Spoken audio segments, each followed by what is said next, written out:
Welcome to Theology Thursday, an ecumenical space for discussions on matters of faith and theology. Wow, that was no Did I script. get that right? It's for students to discuss, not discussions. But A paraphrase is fine. yeah, no, that was good. That's right. I like the That was Message Bible. Just That was good. So Paraphrase will work. I'm your host, Connor Grubbs. I am your co-host, Ryan Mock. And I'm your co-host, Jonny Grubbs.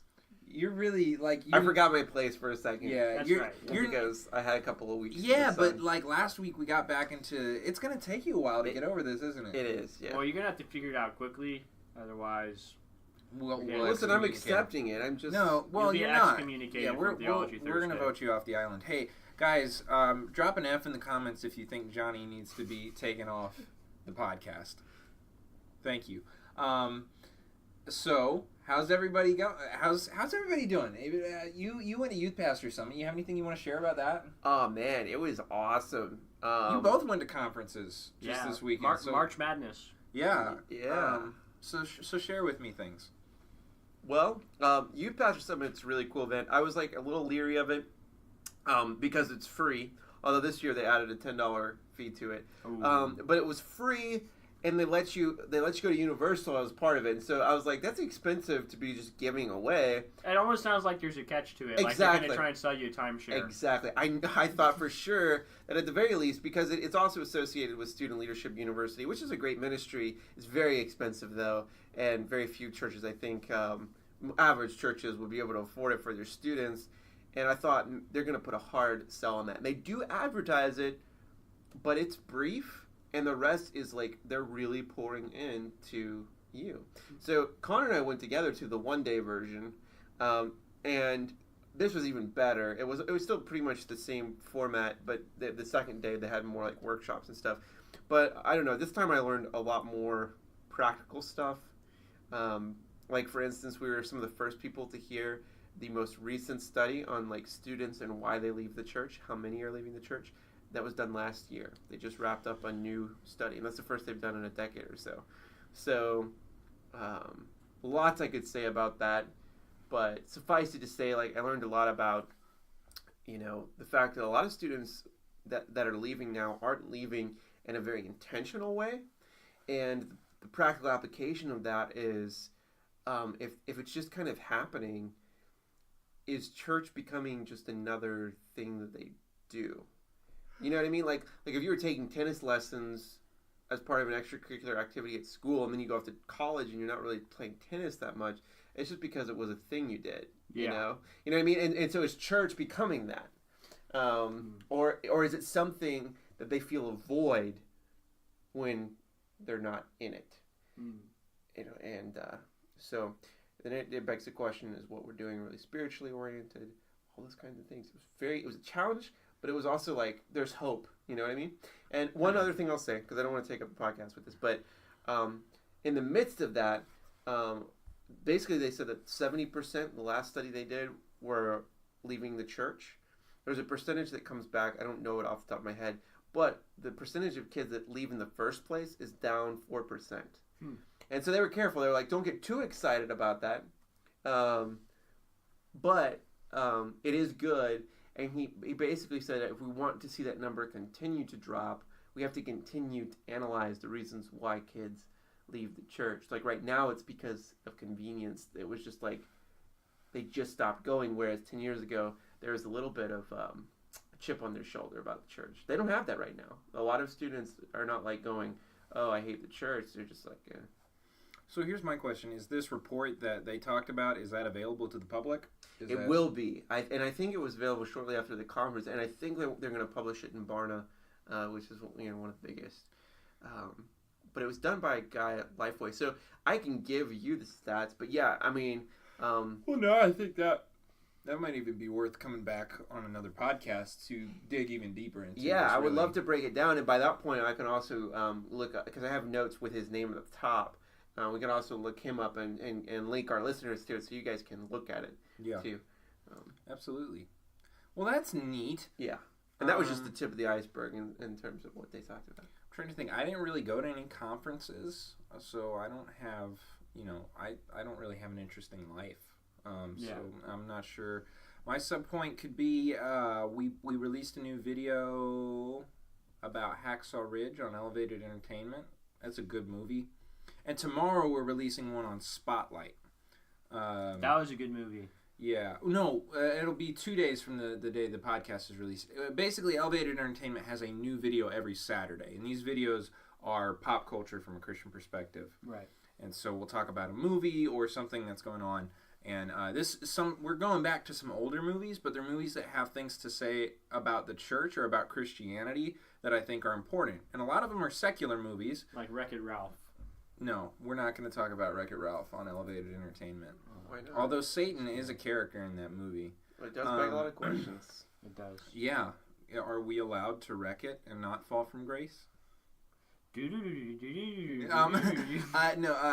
So I have no other thoughts on that. There's the YouTube channel, and I went. So for spring break, I didn't do much. I didn't go out of town or anything, but I did on Wednesday. It was kind of my day off, and I went to the Museum of Fine Arts in downtown St. Pete, and that was kind of fun.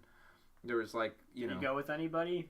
I did, but we don't need to talk about that on the podcast. Oh, okay. I was just curious. In fact, I went immediately after we recorded last week's podcast. That's right. I remember you told us you were going. Yeah. And so you did go. And I did go, and it was neat. It was like I've never really been to like a museum before, and there's a lot of art, and it was really old, but it was really interesting because like history and stuff. Was there cool art, or was it like lame art? Some of it was cool, and some of it was lame, but the tour guide was really cool. So that's all that matters. For spring break, I did spring cleaning. Yeah, nobody cares about that. Ryan, how was Ligonier? The Ligonier conference was just amazing. It was just beautiful. The theme for this year was the holiness of God. If you don't know what the Ligonier conference is, it's a national conference that happens once a year through Ligonier Ministries, which is an organization that provides theological resources for the training of the church and for laymen to become more theological, I suppose. So they have a conference, and they have teaching partners that come who are like professors and pastors in Reformed churches. Obviously, this is coming from the Reformed Presbyterian tradition, because that is myself. So you had... and so we had the normal people this year that we normally have. Stephen Nichols, the president of Reformation Bible College. Robert Godfrey, the president of Westminster Seminary in California. We had Stephen Lawson. You have to clap every time you say name, because that actually appears, on... Like this? Yeah. I just get so excited about it. It was boring. No, the Ligonier conference is not for everybody, because the way it's formatted is just like 45, like the people who speak give like 45-minute talks around the theme, and then like after the talk there's a bookstore break. So the key is, so they want you to spend money on books. So that's your free time. It sounds like most conferences though. Like you have a break, you just heard this person, you're like, I have to read their book now. It just feels a little more like formal education, because that's the nature of Ligonier talks. Right. But I will say the only other thing I would add to it. Now, I've only ever watched their conferences, lectures, and stuff online, but I will say, don't hear what he's saying and think that Ligonier is only for Presbyterians either. It does come from that background. There's actually a lot of Baptists in there. What I appreciate about the ministry is that it actually kind of provides a lot of the theological education that comes from the Presbyterian church that I think is very valuable, and kind of brings it in a place where you can be from any denomination. Absolutely. It's the information that they provide is very accessible to just the normal churchgoer, usually very easy to understand.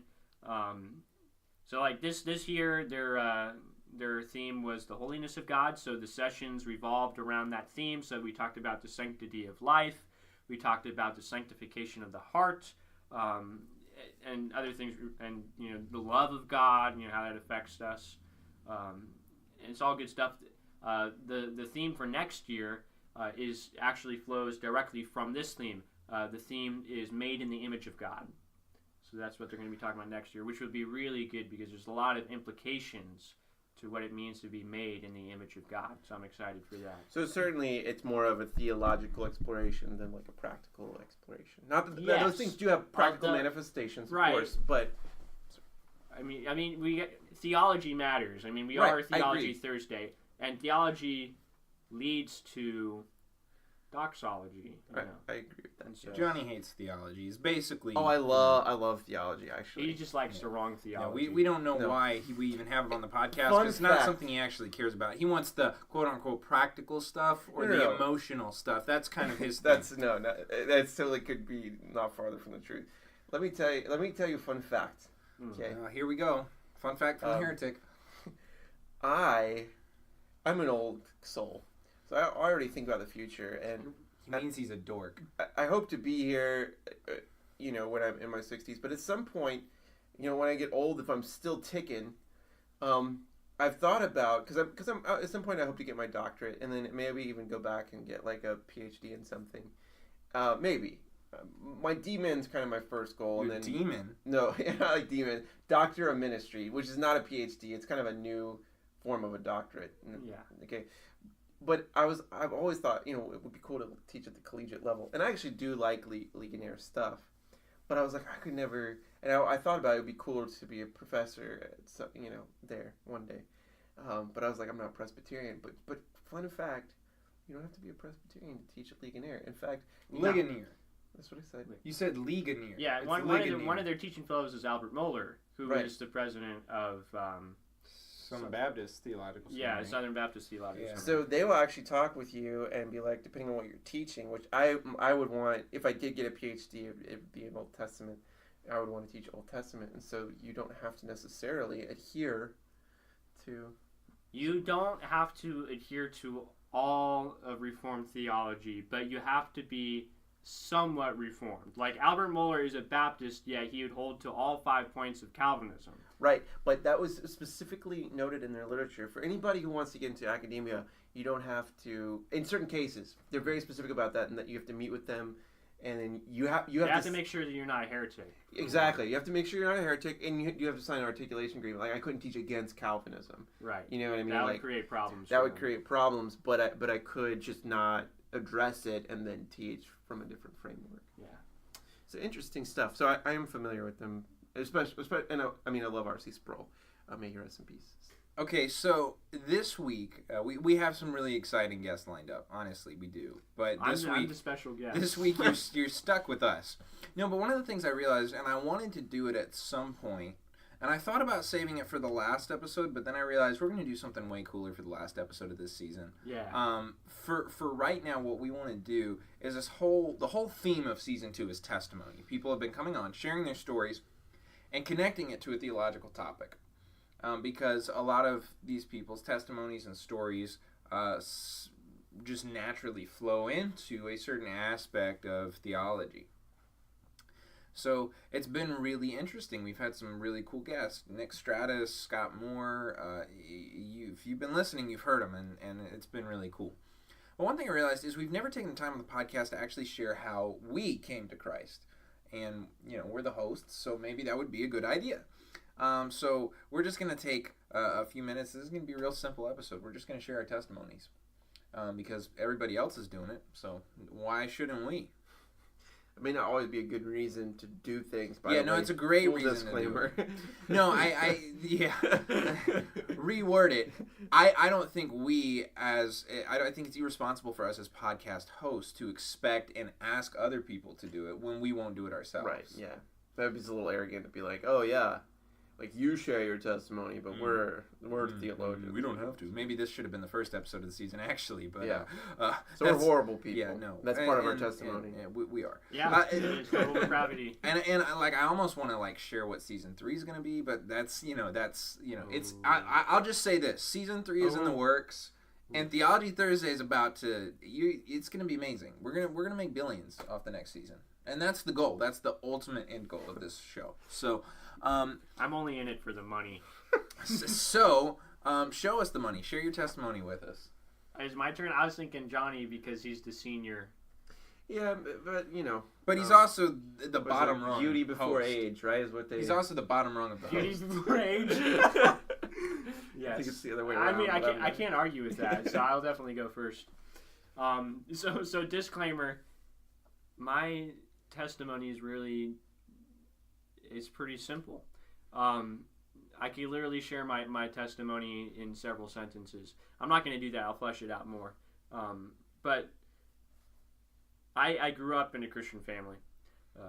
So both my parents are together, which in today's day and age is not the default. Like 50% of marriages end in divorce, and so it's not the default now to just stay together. So, which we'll talk about more next week. I'm thankful to God that my parents love each other, and I've been raised by them, and I've grown up in a Christian home my whole life. And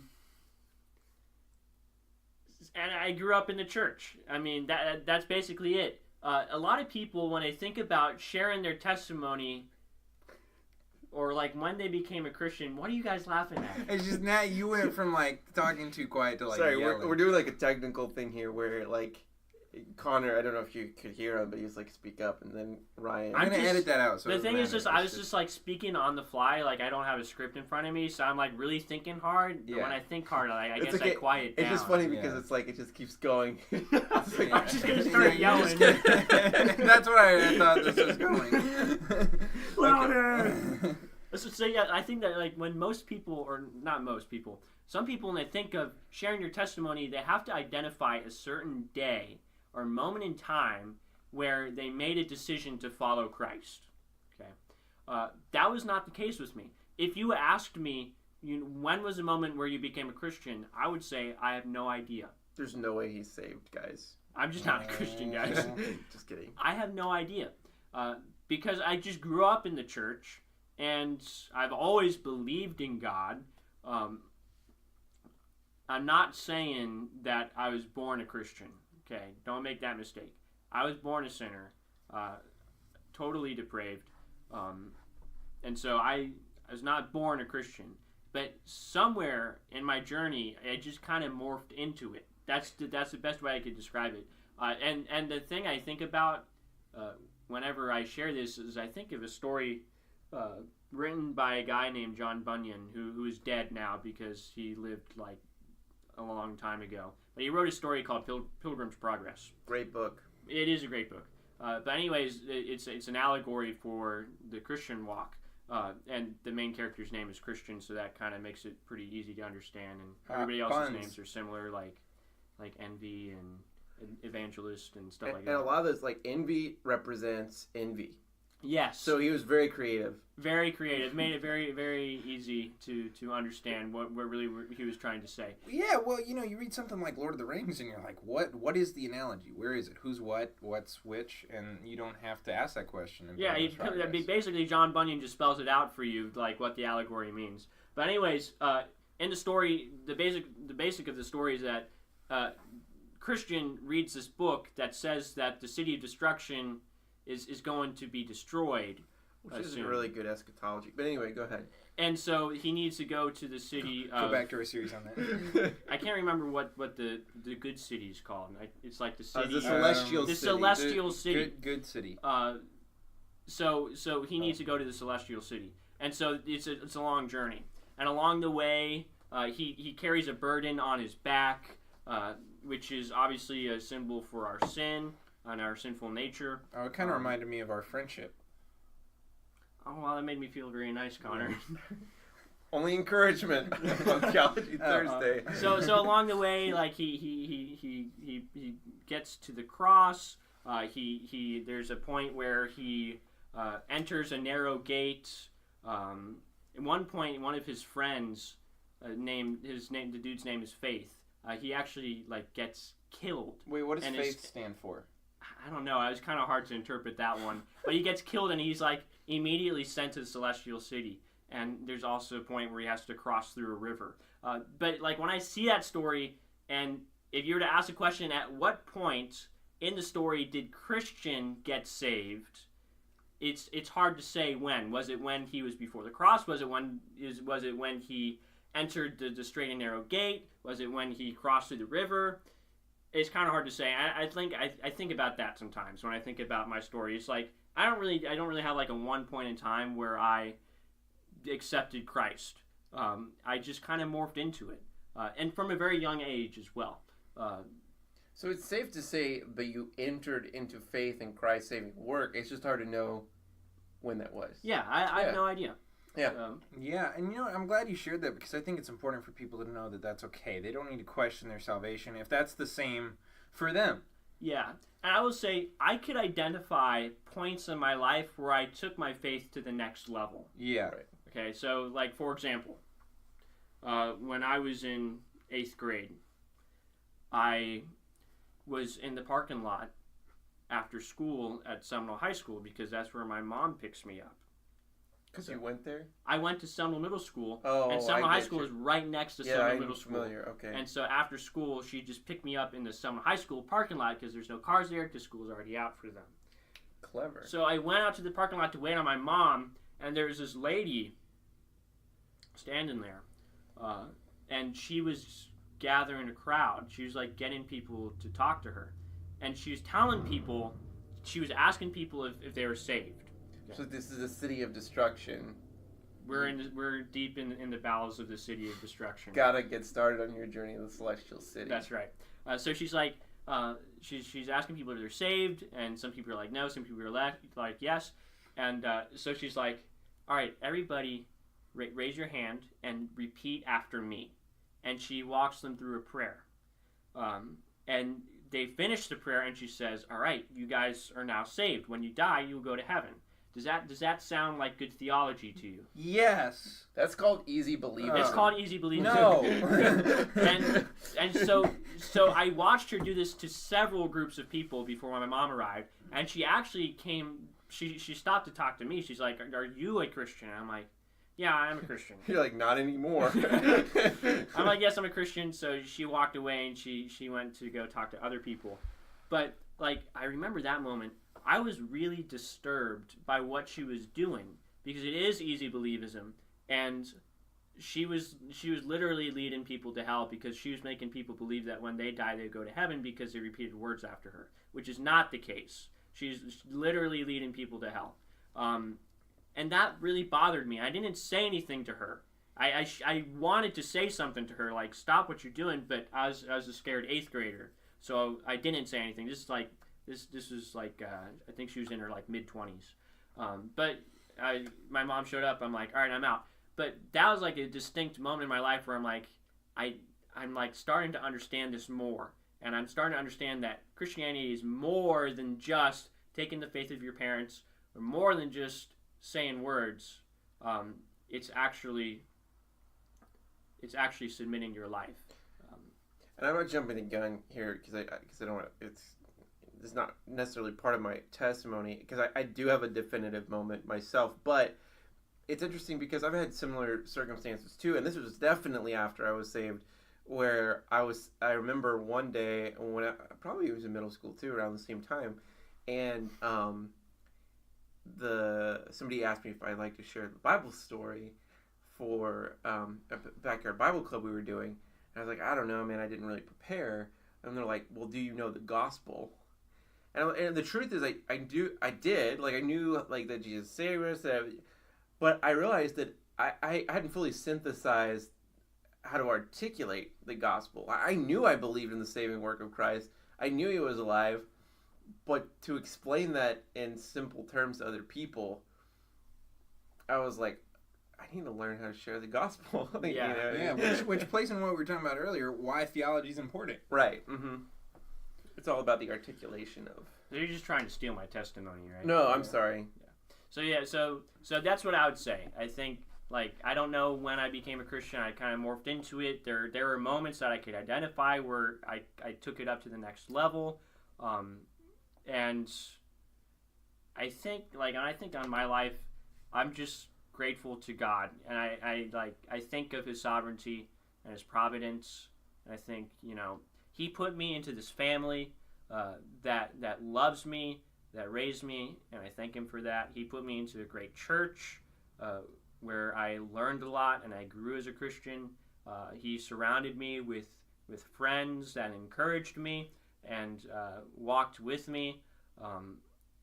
And so I just think about God, and I'm very thankful for God what he did for me. And a lot of people, when they think about their testimony and they think, I just grew up in the church and that's very boring and lame. Like, I didn't do cocaine for 10 years. I wasn't an addict. I didn't, like, murder anybody. I didn't go to prison or anything. And so that means my testimony is somehow boring. That's so far from the truth. I think it's truly a blessing what God has done for me. I want to share that with others, you know. Mm-hmm. And yeah, I didn't do cocaine for 10 years. I wasn't in prison, but you know, God still blessed me. And I think that your testimony, if your testimony is like mine, it's equally as valid as somebody who was like in a gang. I want to echo that. Yeah, it's just as miraculous that you didn't go through that with it being so prevalent in today's society as it is that somebody gets delivered from it. Yeah. You know, so. Which is so important. Yeah, because I think, you know, some people definitely feel like they shouldn't even share their testimony because it's, you know, where's the weed and the you know, all the horrible things they had to overcome. And it's just not the case. Like, praise God if you grew up in a Christian home. Yeah. And that's awesome. Like, okay, praise God if you were a drug addict for 20 years and you also got radically saved. Like, both. Because at the end of the day, no sin is worse than the other. We're all headed to the same place without Jesus. And him saving us is miraculous regardless. Because of the fact that no sin is greater than the other. Sin is sin. And so when somebody's saved from it, then the angels are celebrating. That's right. Regardless of whether they're a former drug addict or a sheltered Christian homeschool kid. Yeah. Which is you. Yes. So talking about you know. Yeah.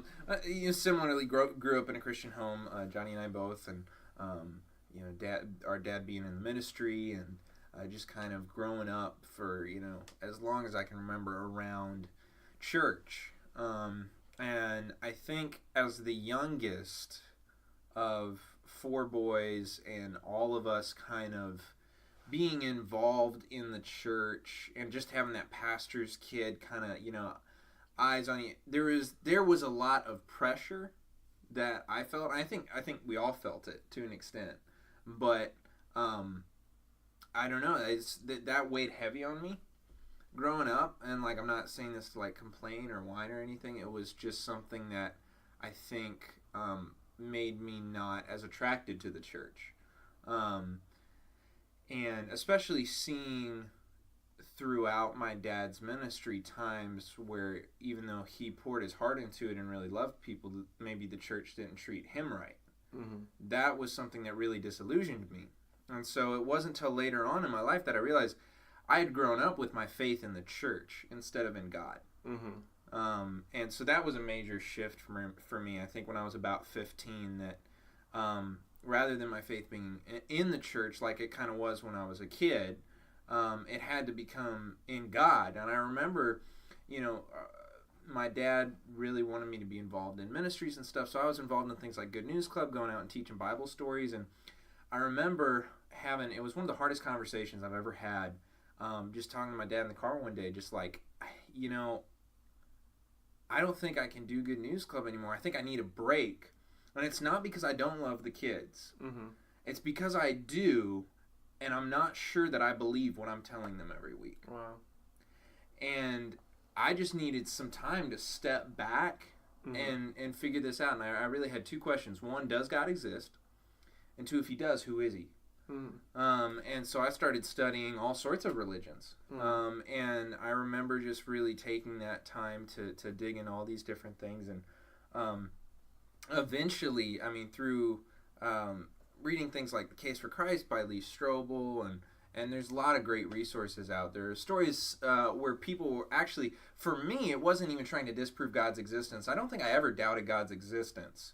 I just wasn't sure which religion was right. Because I was like, I grew up in this. I believed this because my parents told me to. But there's other people that believe other things. What if they're right? Was kind of my mindset. I knew there was a God. And then you have people like Lee Strobel who actually set out to disprove God's existence completely. And ultimately, the evidence was just overwhelming. Mm-hmm. And they ended up becoming a Christian instead. I love that. Mm-hmm. And who's the other one? Josh McDowell, More Than a Carpenter. Mm-hmm. Both very similar stories. And it's just amazing to me. And that those were big encouragements to me along the way. And I mean, we would be here for like 4 hours if I really went into everything. But I think one of the hardest parts about my story that I was talking to one of my friends the other day, is usually you have like somebody who made all these terrible mistakes and then they came to Christ. And for me, if I look back, you know, all of the worst mistakes that I've made, all the just most selfish, conceited, sinful things I've done have been since I've become a Christian. Mm-hmm. Like when I knew better. Mm-hmm. And I think finally coming to the point where I realized that was one like confirmation that like I am his child, because the weight of that's the conviction of the Holy Spirit. Right. And once I finally got out of this fog of just kind of being desensitized to everything that was going on around me and not letting myself really feel or process anything, the first thing I felt was the weight of my own sin. Mm-hmm. And then and the thought that Jesus bared not only that weight, but that weight for every single person mm-hmm. throughout the entirety of history. That's, I mean, that makes me emotional just thinking about the fact that that's how much Jesus loved us. Because when you finally recognize your sin for what it is the first time and you feel that weight, imagine that multiplied by everyone mm-hmm. from right. history's beginning to its end. Well, depending on your theology. Oh boy. There we go. Yeah, and mine included. Like that's heavy. And regardless, okay, let's just say, you know, you have a different theology. To bear the weight of people's sin. Yeah. Of people's sin in still general. A lot of like, people. Yeah, it's still a lot of people. Yeah. Sins of man. No, I'm with you. No, it's huge that he bore the wrath. Yeah. You know. Get grief. I wanted to say something, but I didn't want to detract from your testimony. Right. So yeah, Jesus bore the sins of his people. He did. And that's I think realizing that was kind of when I finally understood like how significant the gospel is, because there really is no greater love than that, and the Bible talks about that, and so it's pretty powerful stuff. Absolutely. So Johnny, it's your turn. Save best for last. So when I discovered that all paths lead to heaven was when no, I'm just kidding. Boy. I knew it. I knew it. No. Yeah. So we got a bunch of Christian boys in the house because it's a similar thing. I grew up in a Christian home. That's how this one starts. Mine's a little weirder. I mean, it's not. I just have to one us up. No, it's Johnny actually was addicted to cocaine for 10 years. No. In fact, no. So, it was a cold December night. Midnight dreary. I was 4.5 going on 5. Good times. We were living in a parsonage at the time, which is like a little house for the pastor and his family. My dad was the youth pastor of his dad's church, my grandfather. So we were living on site in this little like house in the woods. I don't know why I say that. I wanted to say like I remember it. Like I remember it vividly. I remember where we were living. I was pretty young, but I was still on my radar. And I remember we were watching. I was eating animal crackers, chocolate animal crackers, which I wasn't always allowed to have. I liked by God's grace. Yeah, I was a chubby little kid, and me and the animal crackers, and I'm watching a Christmas special called Annabelle's Wish. Okay, Annabelle's Wish. Oh, you know what? This is weird. Never mind. You're not trying to one-up us. This is actually one of the weirdest testimonies you will ever hear. We're going to make fun of you for this, actually. I'm sorry. I mean, God works in mysterious ways. Annabelle's Wish was about a cow. About a cow? It's about a cow, okay? Now, track with me here, because this just is my testimony. I can't help it. This is just who you are. Well, you're born this way. I'm not saying any of that. I was born a sinner. Okay, I'm a sinner eating chocolate animal crackers on the couch watching Annabelle's Wish. This is a totally depraved kid. Yeah. And I'm sitting there, and I know it's funny because later on, well, we'll get there. Okay, so anyway, watching this, it's about a cow on this farm, and the animals can talk to one another, but the humans don't understand. Okay, that's very sad. Very standard in animation. Okay, yeah. So the cows are talking about how they love their owners, and particularly the grandfather and his grandson named Billy. Like Billy works on the farm. Billy gets bullied sometimes. I just want to let you. I'm losing brain cells right now. No, it's a horrible movie. It is. It literally is the worst Christmas special ever made. But God used it to save you. But somehow God used it to bring me to a question that led to salvation. So this is why his theology is so bad. He got it from a cow cartoon. Basically, I barely got saved because of a cow cartoon, and that's why I'm misguided. To be honest, I'm not even sure you are saved. Keep going. So, one day there's a fire in the farmhouse where the humans live. Okay. And I'm remembering. It's all coming back to me now. Billy inhales some smoke and loses his voice. He loses his voice. He cannot speak. The whole movie's coming back to me now. We would watch this like 10 times a year every Christmas. Was super popular. I don't know where it went now. Probably it's illegal. They showed that like Disney Channel or something. It was horrible. I've never heard of this movie before. Annabelle's Wish. I'm sure you can watch it on YouTube. So anyway, Billy loses his voice right now because of the smoke. And you have to understand, Annabelle the cow and Billy are best friends. Annabelle is like a young... What kind of animals, Bill? Billy is the human. Okay. Right. Billy is the human who lost his voice. Okay. Annabelle is a cow that lives in the barn. And so there's this point where Annabelle is like, hears that Billy lost his voice, and she talks to Santa and says, for Christmas, can I give Billy my voice? But Annabelle's a cow. Right. Don't understand it. But basically, if Santa transfers Annabelle's voice to the boy... It's the doctrine of imputation. He can talk. Wait, so does this mean that the boy can only moo now if he's getting the voice of a cow? Somehow, no. I think Christmas magic... Bro, the animation is horrendous. Look at this. This is horrible. Look it up, guys. So I'm putting the link in the description so you can watch it. So you're saying Annabelle wanted her voice to be imputed into Bill. Yeah, but that's not the theological concept that got me going. Right. So anyway, this happens, and she loses her voice. And she sacrifices her voice for Billy's. If you think that there's a theological comparison made, no. That has nothing to do with it. Stop it. Stop it. Get some help. That's not even what I didn't even track with that at all. So, anyway, what actually led to it is the weird ending to the movie. Annabelle grows old without a voice, and you think, man, she traded her whole life where she could have talked to her friends. Well, I have another question. Does Billy sound like Annabelle? No. Okay, does she sound like somehow he gets a boy voice. Okay. I don't know how it works. I really don't. I just know that she loses her voice instead in his place, and he gets his old voice back. Okay.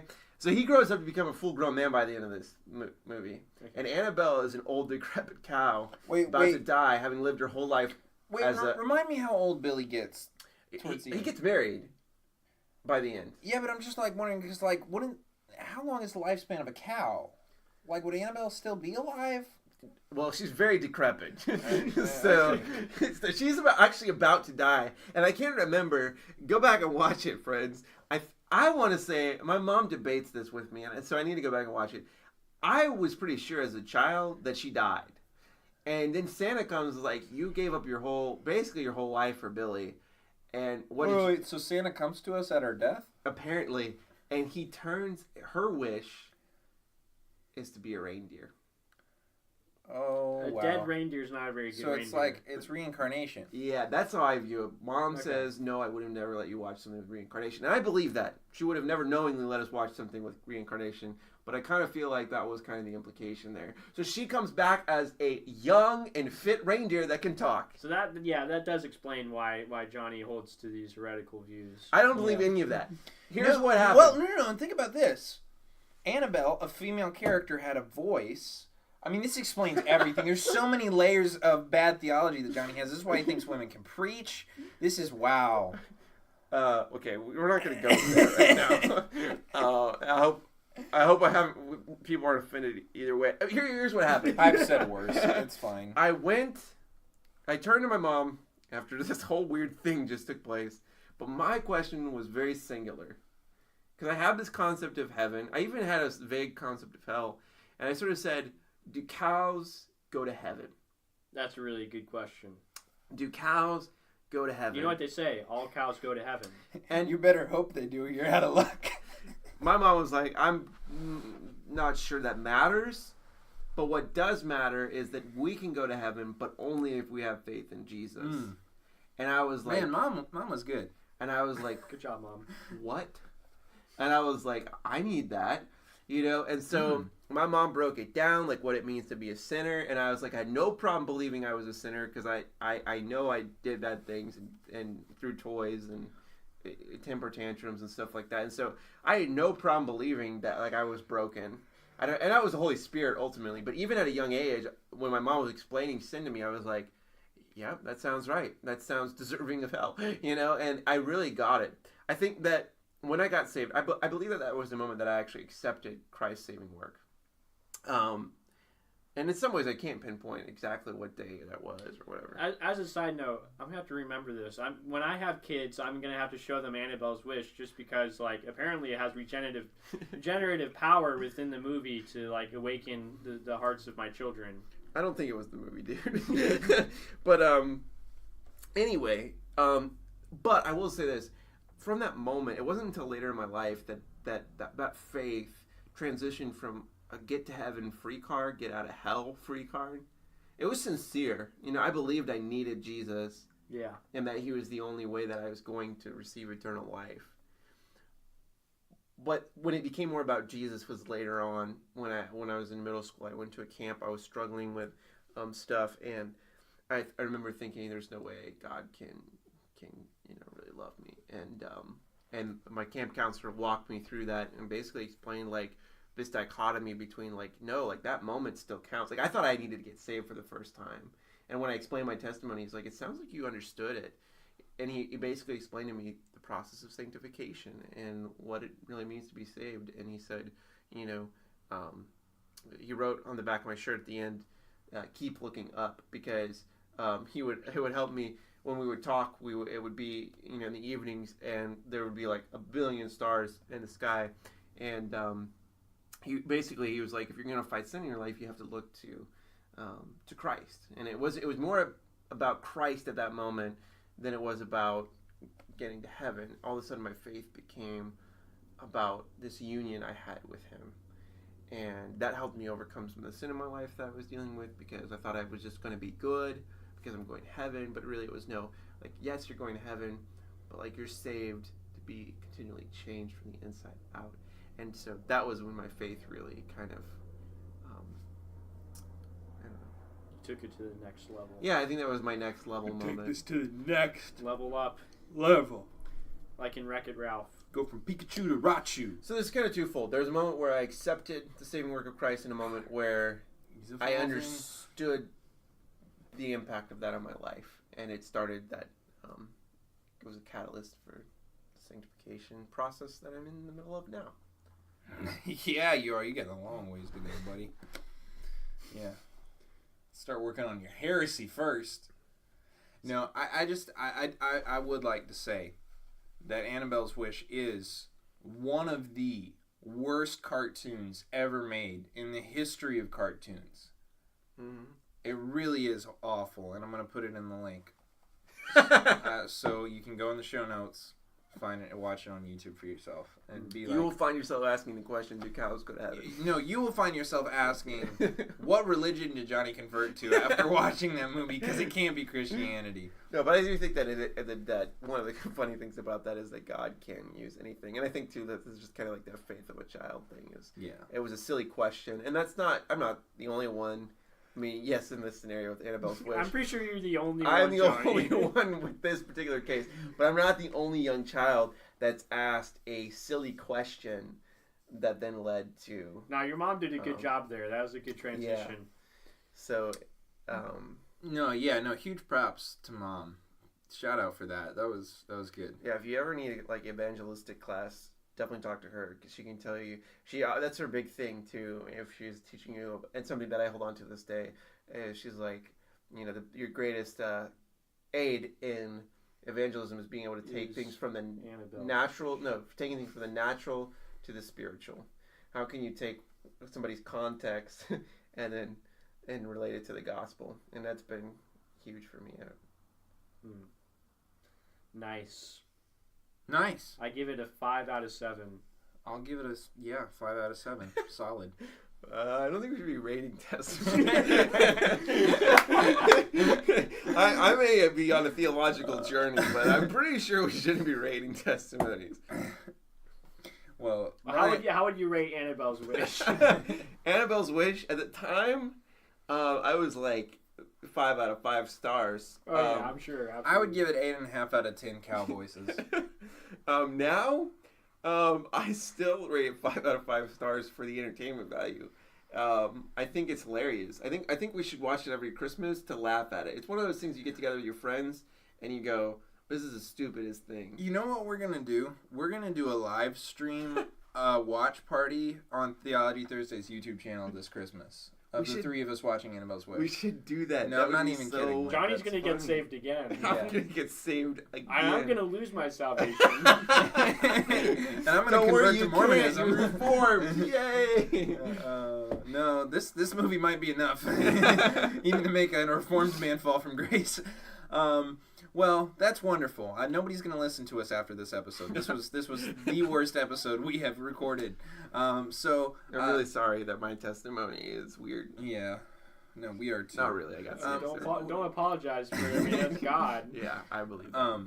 Yeah, no, that's great. So I hope you can join us next week for another episode of Theology Thursday. We'll be having Mitch Vandenbroek from Relentless Servant Ministries coming to share about divorce. He'll be sharing a little bit of his testimony in that too, but also just what the Bible has to say about it and where we can find healing if that's something that we've experienced in our own life. So, sounds good.